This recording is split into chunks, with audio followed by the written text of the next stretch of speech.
안녕하십니까. 직업상담사 1급 실기 기출문제 풀이 들어가도록 하겠습니다. 자, 이번 시간에는 예제입니다. 앞에 보시는 대로 학력별, 성별, 노동 공급 측면의 노동시장 분석 하나를 해보겠습니다. 이번 강의 포함해서 앞으로 6강 정도 남아 있습니다. 제가 이제 좀 체계적으로 정리를 하겠다라고 말씀을 드렸는데, 제가 대략 이제 세어 보니까 남은 강의가 이거 포함해서 6강 정도 남아 있습니다. 공부하시는데 좀 참고하시기 바랍니다. 강의 러닝 타임이 그렇게 길진 않을 건데 6강 정도 남아 있습니다. 자, 이거는 이제 노동 수요 분석이 아니라 노동 공급 분석입니다. 노동 공급 분석에서 대개 연령별, 성별, 학력별 이런 내용들이 출제가 되는데요.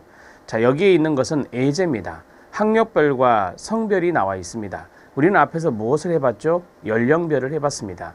연령별을 해보면서 중장년의 취업박람회 기획안을 한번 만들어 본 적이 있습니다. 그러면 여기에 있는 학력별, 성별은 또 어떻게 우리가 해석할 수 있는지 예제로 한번 해보도록 하겠습니다. 뭐 어려운 건 아니고요. 비슷하게 정리하시면 됩니다. 자, 보시면 이 도표에 이제 중졸이 나와 있고 이게 이제 학력이 되고요. 그 다음에 남녀가 있습니다. 이게 성별이 되겠습니다. 그래서 이거는 말 그대로 교육 수준, 즉 이제 학력별, 그 다음에 성별이 된다, 이렇게 보시면 되겠습니다. 자, 밑에 도표를 보시면 취업자 수와 실업자 수와 취업자 수가 나와 있는데요. 이 두 가지를 합치면 그렇습니다. 경제활동 인구가 되죠. 자, 그 다음에 밑에 비경제활동 인구가 있는데, 앞에 있는 경제활동 인구하고 비경제활동 인구를 합치면 생산 가능 인구가 됩니다. 우리는 앞에서 여러 가지 공식을 본 적이 있습니다. 여러분들 이제 여기 문제 보시면 여기서부터 경제활동 참가율, 실업률, 취업률, 고용률을 구하라. 이거 앞에 연령별에서 해본 적이 있습니다. 그 공식을 반드시 외워주시고요. 여기서 주의할 점은 취업률과 고용률이 같은 개념이 아니라는 것을 아셔야 합니다. 경제활동 인구분의 취업자 수가 되면 취업률이 되고요. 생산가능 인구분의 취업자 수가 되면 고용률이 된다. 이렇게 정리해 놓으셔야 됩니다. 여기서 이제 많이 혼동할 수 있으니까 그 부분을 다시 한번 잡아드렸습니다. 자, 그러면 보겠습니다. 다음 표는 모시의 학력별, 성별, 비경제활동 인구, 취업자 수, 실업자 수 등이다. 연령별, 학력별, 성별. 지금 여기엔 연령은 없습니다. 이걸 빼셔도 됩니다. 자, 연령 빼셔도 되고요. 학력별, 성별, 경제활동 참가율, 실업률, 취업률, 고용률을 각각 구하고 노동 공급 측면에서의 노동시장을 분석하되, 특히 자, 여성 실업의 해결 관점에서 하시오라고 했고요. 소수점 이하 둘째 자리에서 반올림하시오라고 했습니다. 자, 단위는 1000명입니다. 단위는 1000명이기 때문에 자, 여기 한번 읽어보면 실업자 수 중졸남은 2만 명이 됩니다. 중졸녀는 4만 명이 되겠죠. 이렇게 정리하시고요. 자, 이해되셨죠? 자, 그 다음에 비경제활동 인구는 중졸이 35만 명, 비경제활동의 중졸이여가 10만 5천 명, 이렇게 정리할 수 있겠습니다. 자, 대졸을 한번 보겠습니다. 대졸의 실업자 수는 31만 명이 되고요. 대졸의 여는 11만 명이 되겠습니다. 그 다음에 취업자 수를 보시면 이거는 이제 어떻게 읽어야 되죠? 142만 명 이렇게 읽고요. 여기는 95만 명 이렇게 읽으시면 되겠습니다. 자, 비경제활동 인구를 보시면 비경제활동 인구의 여성을 한번 보시면 이게 이제 290만 명이잖아요. 290만 명이고 여기는 250만 명인데 여자가 더 많네요. 그쵸? 그래서 여성 실업의 관점에서 한번 이야기해봐라, 이렇게 이야기하고 있고요. 자, 정리 한번 해보겠습니다. 자, 먼저 공식을 외우셔야 됩니다. 노동 공급 측면의 분석을 보면 경제활동 참가율은 앞에서도 했지만 생산 가능 인구분의 경제활동 인구가 되겠죠. 경제활동 참가율이니까 경제활동 인구가 중요해요. 그래서 생산 가능 인구분의 경제활동 인구가 되겠습니다. 곱하기 100 하고요. 자, 실업률은 경제활동 인구 중에 실업자 수 곱하기 100이 됩니다. 우리가 실업자 수와 취업자 수를 합하면 경제활동 인구가 된다 했으니 경제활동 인구분의 실업자 수가 실업률이 되고요. 경제활동 인구분의 취업자 수 하면은 취업률이 되겠죠. 그 다음에 이거는 놓치지 마세요. 생산 가능 인구분의 취업자 수가 바로 고용률이다. 취업률이 아니라 고용률이다. 이렇게 정리할 수 있습니다. 자, 공식을 넣어서 계산을 해보면, 자, 생산 가능 인구는 경제활동 인구 플러스 비경제활동 인구로 구할 수 있어요. 앞에서 생산 가능 인구를 가르쳐 주지 않았잖아요. 그럼 여러분들이 생산 가능 인구를 이렇게 뽑아내시는 게 좋아요. 그래야 이제 나중에, 그렇죠, 고용률 내기 좋고요. 그 다음에 경제활동 참가율 내기 좋습니다. 경제활동 참가율에도 생산 가능 인구가 들어가고 분모에, 그 다음에 고용률에도 분모에 생산 가능 인구가 들어가거든요. 그래서 이거를 뽑아 주셔야 된다는 것입니다. 자, 이거는 어떻게 된다고요? 자, 앞으로 다시 가보겠습니다. 앞으로 다시 가면 여기 65잖아요. 이 더하면 65가 돼요. 그 다음에 여기가 350이잖아요. 그럼 이거 더하면은 415가 되거든요. 자, 그러면 보세요. 여기에 415가 들어있죠. 이렇게 계산하는 거예요. 이 생산 가능 인구는 위에 있는 그 경제활동 인구하고 두 개 더한 거, 그 다음 비경제활동 인구를 더해야 되기 때문에 더한 숫자들이 바로 이렇게 된다라고 보시면 됩니다. 이해되셨죠? 네. 그 다음에 경제활동 인구는요, 지금 이 색깔 칠해져 있는 것을 구한 건데, 한번 보세요. 경제활동 인구는 이 두 개만 더하면 됩니다. 이 두 개만 더하면은 경제활동 인구가 되는 거예요. 그래서 경제활동 인구가 바로 이렇게 나온다. 이렇게 보시면 됩니다. 자, 이해되셨죠? 이 두 가지를 냈으면 원하는 경제활동 참가율과 실업률과 취업률과 고용률을 구할 수가 있다. 이렇게 보시면 되겠습니다. 자, 여기 나옵니다. 이게 이제 문제에서 원하는 도표가 되겠습니다. 자, 여기에 보시면, 제가 앞에서 하나 말씀을 드릴게요.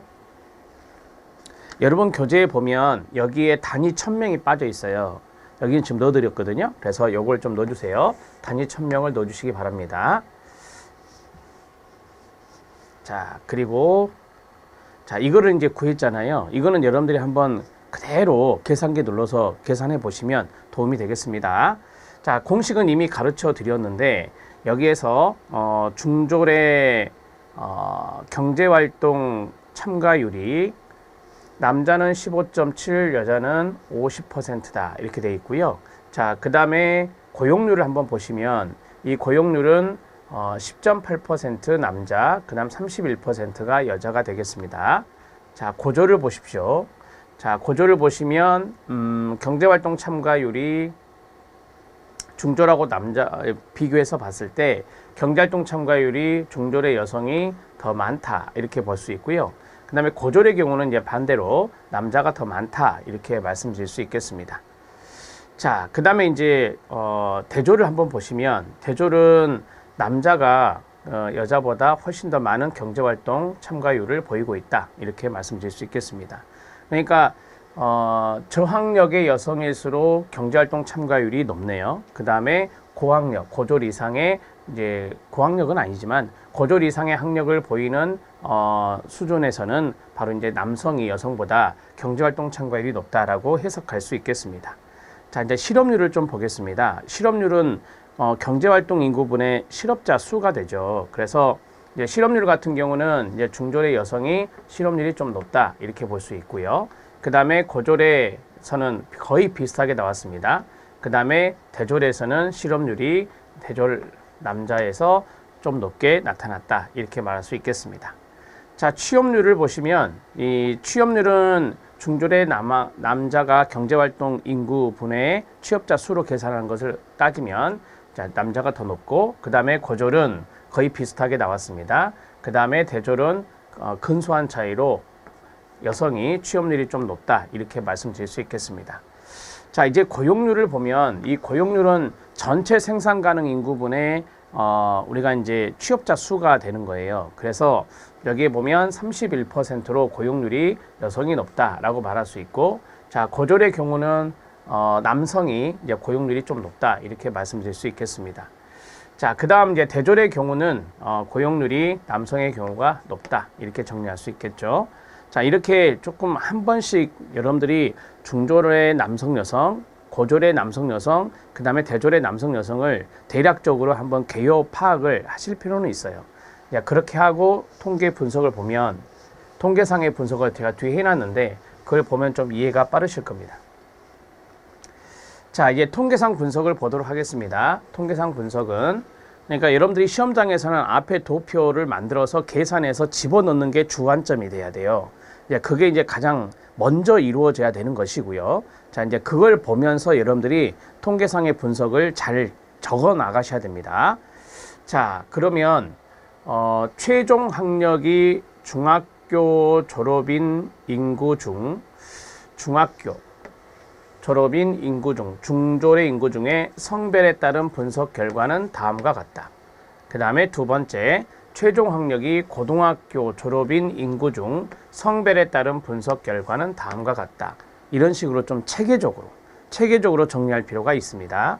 그럼 마지막 세 번째는 뭐겠어요? 그렇습니다. 대학교 졸업인 인구 중입니다. 최종 학력의 대학교 졸업인 인구 중에 성별에 따른 분석 결과는 다음과 같다입니다. 자, 그러면 한번 해보겠습니다. 한번 이렇게 틀을 잡아 놓으면 그 다음에는 이제 좀 여러분들이 적어 나가는데 아주 어려움 없이 잘 할 수 있습니다. 자, 생산 가능 인구 중 경제활동 인구의 비율은 경제활동 참가율, 실업률, 고용률은 남자보다 여자가 더 높았다라고 했고, 반면 경제활동 인구 중 취업자의 비율인 취업률은 남자가 더 높은 것으로 나타났다라고 했습니다.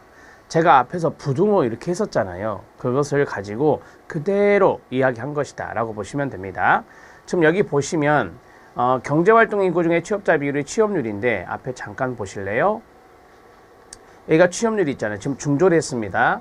좀 보시면 숫자가 여기가 높잖아요. 여기가 높고요. 취업률은. 그래서 그건 그대로 제가 통계상 분석으로 넣은 것이에요. 자, 그러면 이제 첫 번째 틀을 잡아놨어요. 두 번째 틀을 보시면 이 틀을 잡아놨으면 이 틀에 맞게 이제 한번 써보는 거죠.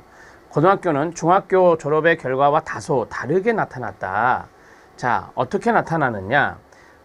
앞에서 뭐 거의 차이가 없게 나타난 것이 있었죠. 그게 바로 이제 취업률과 실업률이 남녀 사이에 차이가 거의 없었죠. 경제활동 참가율이나 고용률은 남자가 더 높았었어요. 한번 볼까요? 경제활동 참가율과 고용률이 맨 위하고 맨 아래에 있었던 건데, 자, 보세요. 자, 고졸입니다. 고졸에 남녀가 있죠. 자, 여기에 제일 높은 것이 남자가 높았고, 그 다음에 맨 아래에 있는 것이 남자가 높았어요. 이 두 가지는 거의 차이가 없게 나타났다. 이렇게 이제 해석한 겁니다. 이해되셨죠? 자, 대졸 보겠습니다. 자, 대학교 졸업인 인구 중에 성별에 따른 분석 결과는 다음과 같은데요. 자, 대학교 졸업의 경우는 경제활동 참가율, 실업률, 고용률, 여기는 남자가 더욱 높았고요. 그 다음에 취업률 있죠. 경제활동 인구분의 취업자 수에 해당되는 취업률은 여자가 더욱 높게 나타났다라고 말씀드렸습니다. 자, 이것도 한번 확인해 보시죠. 자, 이겁니다. 자, 취업률만 여성이 높고 나머지는 남성이 높다 이렇게 나타났단 말이에요. 이해되셨죠? 자, 저는 지금 통계상 분석만 한 거예요. 자, 이제 전체적으로 한번 보면 이겁니다. 전체적으로 보면 남자와 여자 모두 학력이 높을수록 경제활동 참가율, 실업률, 고용률이 떨어지는 현상을 보였지만 경제활동 인구 중에 취업자 수인 취업률은 높아짐을 알 수 있다라고 했습니다. 자, 봐요. 학력이 높을수록 경제활동 참가율이 낮아졌고 떨어졌다. 그 다음에 실업률도 떨어졌다. 그 다음에 고용률도 떨어졌는데 경제활동 인구 중에서 취업자 수에 비해 취업률은 높아졌다라고 했는데 이게 전체적으로 이제 막 나눠 놓은 거잖아요. 다시 앞으로 가면 자, 전체적인 부분을 봤을 때 취업률을 한번 봐주시기 바랍니다. 자, 취업률을 보면은 여기 대졸이 82%예요. 그죠?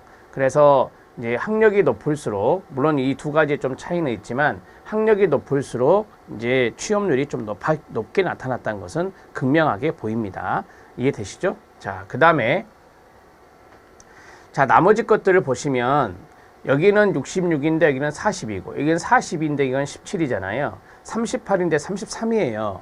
그래서 나머지 세 가지는 좀 떨어지는 경향이 있구나. 이 학력이 높다라고 한다면 대졸을 기준으로 보시면 되거든요. 그래서 이쪽하고 이쪽을 비교해서 전체적으로 봤을 때 취업률이 상당히 점핑하잖아요. 취업률은 상당히 올라가는 반면 나머지 것들은 이게 떨어지는 경향이 있구나. 이렇게 우리가 해석을 마지막으로 결론적으로 해주는 게 좋습니다. 자, 이제 이게 중요하죠. 이제 통계상 분석을 간단히 해놓고 이제 통계상 분석으로 인한 특징과 대안입니다. 우리가 앞에서 해봤던 것이에요. 자, 통계 분석에서 잘 유념해서 살펴봐야 될 것은 두 가지다 라고 했어요. 자, 하나는 학력이 높더라도 고용률이 그리 높지 않다는 것이다 라고 했어요. 제가 그랬죠. 학력이 높아질 때 취업률이 올라가고 나머지는 떨어지는 현상이 있는데, 자, 생산 가능 인구분의 경제활동 인구, 이것은 경제활동 참가율이고요. 생산 가능 인구분의 취업자 수, 이건 고용률인데, 이 고용률, 이걸 이야기하고 있잖아요. 이 고용률이 그리 높지 않다라고 하는 거예요. 고용률은 제가 앞에서 말씀드린 대로 저하되고 있다, 이렇게 말씀을 드렸습니다.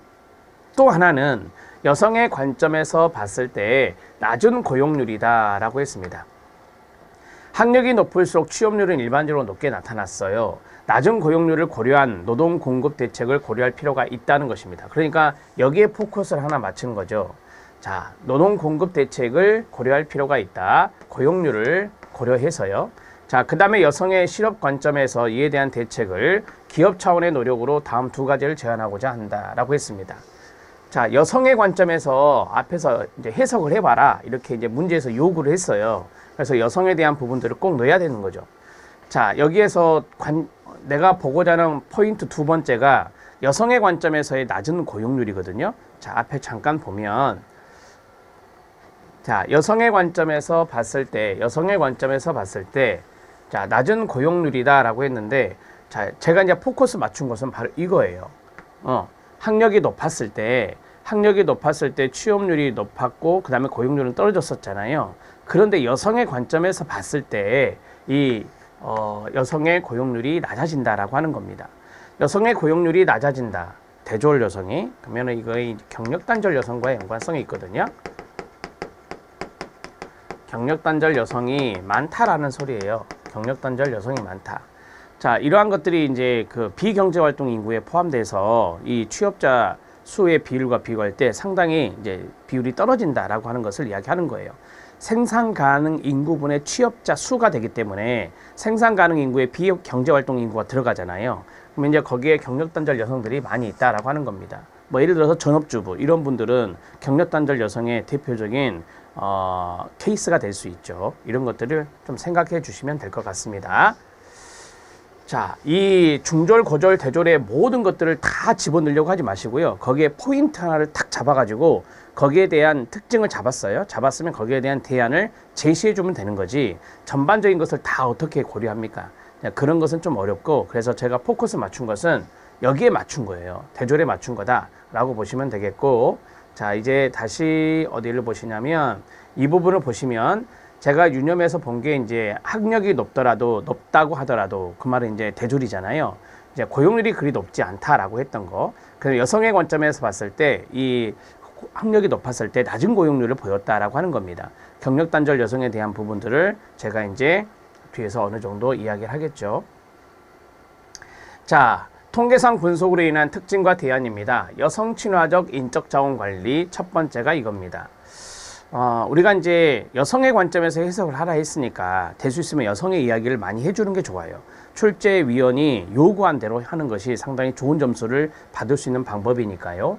자, 여성 친화적 인적 자원 관리가 필요한데, 조직 최고 관리자 등의 성다양성에 대한 성다양성 몰입은 여성 인적 자원 개발에 대한 투자 확대와 경력 기회 상승으로 이어짐으로써, 자, 여성 인력의 역량과 고용 가능성을 증대시켜서 고용시장에서 전직 기회로 이루어질 수 있다라고 했어요. 이 성다양성 몰입이라고 하는 걸 어렵게 생각하지 마시고요. 이 남성 위주로 왜 채용을 하느냐, 이거는 성다양성 측면에서 문제가 있는 거죠. 그래서 제가 만약에 원어라면, 자, 원어고 어느 정도의 구성원들이 있다면, 조직 구성원들이 있다면 성다양성의 측면에서 이제 채용이 이루어지고 거기에 따라서 경력 개발이 이루어지고 이러한 것들이 필요하다라고 하는 거예요. 이러한 것들을 여성 친화적 인적 자원 관리라고 이야기할 수 있습니다.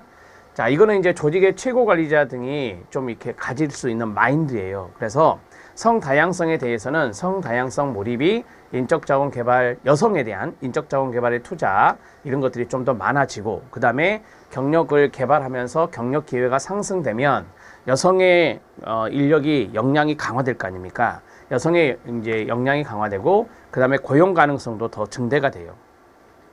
여기서 전직 기회라는 말이 있는데, 자, 내가 여성입니다. 자, 여성인데 어느 정도 경력 개발을 잘 했어요. 그래서 여기서 말한 대로 역량도 많이 키웠단 말이에요.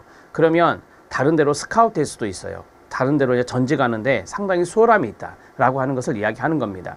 그렇게 했을 때 여성의 고용률은 떨어지진 않겠죠. 그 다음에 경력 단절 여성들도 좋은 기회를 더 가질 수 있는 것이다. 이렇게 보실 수 있습니다. 여성 친화적 인적 자원 관리의 도입과 시행은 정규직 여성 채용 비율, 정규직 여성 비율의 증가에 긍정적인 역할을 하겠죠. 제가 앞에서 말씀드린 것을 그대로 이어서 생각하시면 됩니다. 정규직의 여성 채용 비율이 높아지고, 그 다음에 정규직의 여성 비율이 증가하게 된다라고 하는 거죠. 그러니까 우리가 채용을 할 때 정규직의 여성분들이 많이 들어갈 수 있다라고 하는 거예요. 물론 이것은 조직의 최고 관리자의 어떤 성다양성에 대한 측면이 있어야 된다라고 하는 거예요. 성다양성에 대한 몰입이 있어야 이런 것들이 가능해질 수 있겠죠. 근데 기업가의 마인드도 상당히 중요한 겁니다. 따라서 경영자들과 인사 담당자들은 성다양성 관리의 성공적 보장을 위해서는 여성 친화적 인적 자원 관리 시행에 관심을 가져야 될 필요가 있습니다. 좀 말이 어렵지만 여러분들이 충분히 이해하고 충분히 쓰실 수 있습니다. 자, 첫째 내용 이해되시죠? 여성 친화적인 인적 자원 관리를 해서 여성들에게 보다 많은 기회, 여성들에 대한 투자를 통해서 보다 많은 기회와 역량을 향상시킬 수 있는 그런 인적 자원 관리가 필요하다라고 하는 것을 이야기합니다. 자, 그 다음에 둘째입니다. 둘째는 이제 가족 친화적인 조직 문화입니다. 일가정 양립이 가능한 기업의 운영이다라고 했어요. 자, 앞에서는 제가 이제 여성에 대한 인적 자원 관리에 이야기를 했다면, 여기에서는 가족 친화 경영을 이야기하는 겁니다. 가족 친화 경영은 지금 고용노동부에서도 많이 강조하고 있는 거예요. 그래서 가족 친화 경영, 일가정 양립의 문화가 잘 정착되어 있는 그 기업들에게 인증제도도 해주고 있는 것으로 알고 있습니다. 가족 친화 기업 인증제 이렇게 되고 있는데, 자, 기업이 조직 성과를 제고하기 위해서 가족 친화적인 조직 문화 구축과 관련된 심도 깊은 모색이 필요하다. 또한 조직 문화를 바꾸는 것은 시간과 노력이 많이 소요되는 사항이죠. 그래서 가족 친화적인 조직 문화가 조직에 완전히 내재화되기 위해서는 경영진의 강력한 의지 표명과 지속적인 관심이 필요할 수 있습니다. 자, 이 부분들은 그리 어렵지 않아서 쑥쑥 읽었습니다. 여성의 고용률이 낮다는 것은 제가 말씀드렸죠. 경력 단절 여성이 많다는 반증입니다.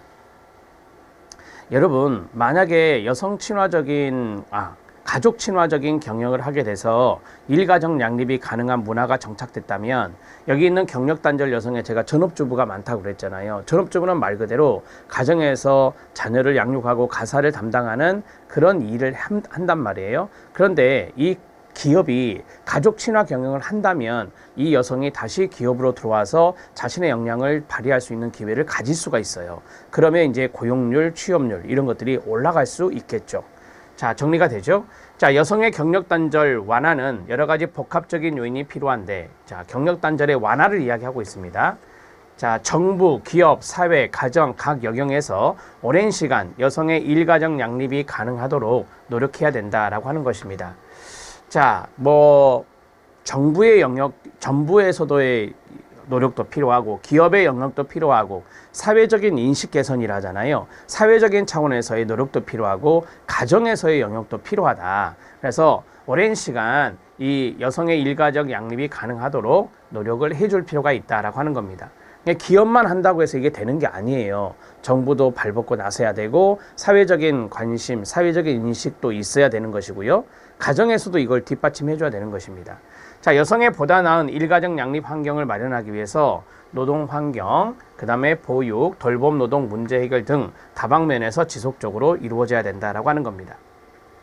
이 돌봄 노동과 보육과 노동 환경이 있는데, 이 노동 환경은 이제 기업에서의 아까 말씀드렸던 가족 친화 경영을 이야기하는 거예요. 가족 친화 경영을 이야기하는 거다. 이렇게 보시면 됩니다. 자, 이러한 문화가 가족 친화 경영의 문화가 정착이 되면 바로 이제 노동 환경이 개선이 될 수 있다라고 하는 겁니다. 이해되셨죠? 자, 보육은요. 우리가 직장 어린이집이란 게 있어요. 직장 어린이집. 그러니까 그 사업장의 근로자 자녀를 위해서 만들어 놓은 사업주가 만드는 바로 직장 어린이집이란 게 있는데 그런 게 보육이 될 수 있다라고 하는 것입니다. 이해되셨죠? 자, 그 다음에 여기 돌봄 노동이 있는데 돌봄은 되게 어르신들을 이야기할 때 많이 쓰는 단어예요. 그래서 뭐 예를 들어서 가정에 장애인이 있을 수도 있고 가정에 어르신들이 있을 수 있잖아요. 자, 이러한 것들도 해결해 줘야 되는 거죠.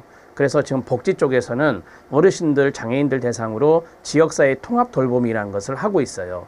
여성들이 나가서 편하게 일하실 수 있게 지역사회 통합 돌봄, 그러니까 돌봄 관리사 이런 분들이 매니저, 돌봄 매니저라고 하는데 그런 분들이 이제 직접 가정에 방문해서 그 돌봄 노동을 해주고 있는 거거든요. 그러면 그 가정에 있는 여성분들은 나가서 자기의 역량을 충분히 발휘하는 그 사업체에서 일을 할 수 있겠죠. 그러니까 이런 것을 봤을 때 기업만의 노력으로 할 수 있는 것은 전혀 아니에요. 기업과 정부와 그 다음에 지역사회와 그 다음에 가정에서의 노력도 필요하다는 것을 이야기하고 있습니다.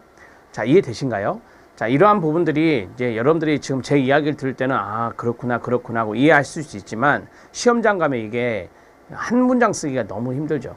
그래서 좀 이런 것들을 뭐랄까 어느 정도는 구조화 시킬 필요는 있어요. 암기까지는 아니더라도 구조화 시킬 필요는 있어요. 제가 대안을 제시할 때 되게 두 가지를 제시하잖아요. 그러면 첫 번째는 여성 친화적인 인적 자원 관리가 필요하다. 그래서 성다양성의 몰입이 키워드잖아요. 이런 식으로 쭉쭉쭉 구조화를 해서 풀어내시는 게 필요해요. 그래서 여성의 취업률이라든지 취업률이라는 것은 쉽게 말하면 여성 이제 채용을 하는 거죠. 그 다음에 정규직 채용을 하고 그 다음에 정규직에 채용을 들어온 이 여성분이 계속해서 경력 개발을 잘 할 수 있도록 이제 그 여성분들에게 투자하는 그러한 기업적인 차원의 관리가 필요하다. 이게 이제 인적 자원 관리라고 이야기합니다.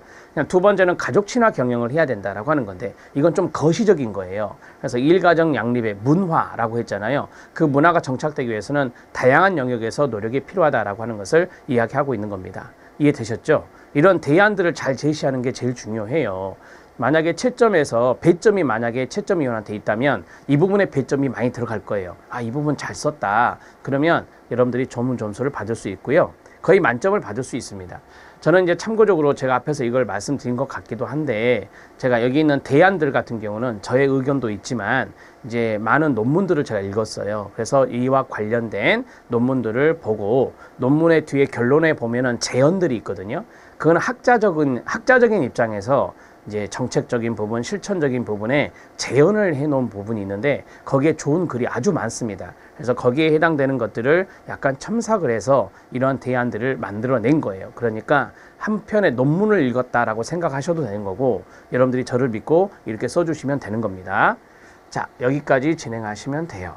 이번 시간은 여기까지인데 이번 시간에는 연령별은 빼고요. 자, 학력별, 성별에 대한 노동 공급 분석을 해보았습니다. 이런 것도 한번 여러분들이 연습을 해보셔야 되기 때문에 연령에 대한 연습만 하시면 조금 나중에 성별, 학력별이 나오면 좀 긴장하시거든요. 그러지 마시고 여러분들이 이제 이것도 하나 해보고 이것도 하나 해봤기 때문에 충분히 여러분들이 방향을 잡고 잘 하실 수 있을 거라 생각됩니다. 자, 다음 시간에 뵙겠습니다. 수고하셨습니다.